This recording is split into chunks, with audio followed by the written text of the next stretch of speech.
27 تاریخ بروز اتوار بعد عصر ایک احتجاجی پرامن ریلی رکھی گئی ہے۔ ناگیشور اسکول سے نکل کر جگت تک آئے گی۔ میں تمام گلبرگہ میں رہنے والوں کو، نہ صرف مسلمانوں کو، جو ہمارے ہندو بھائی ہیں، ان سے بھی درخواست کروں گا اس میں شامل رہیے۔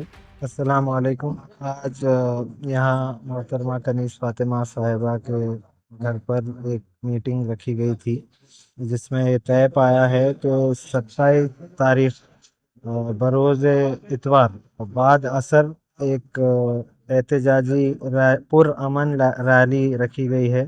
اس میں تمام گلبرگہ میں رہنے والوں کو، نہ صرف مسلمانوں کو، جو ہمارے ہندو بھائی ہیں، ان سے بھی درخواست کروں گا اس میں شامل رہیے۔ اور یہ ریلی ناگیشور اسکول سے نکل کر جگت تک آئے گی، پھر وہاں اس کو ختم کر دیا جائے گا۔ تو یہ پرامن ریلی رہے گی۔ میں تمام سے گزارش کرتا ہوں کہ آپ اس میں شریک رہیں۔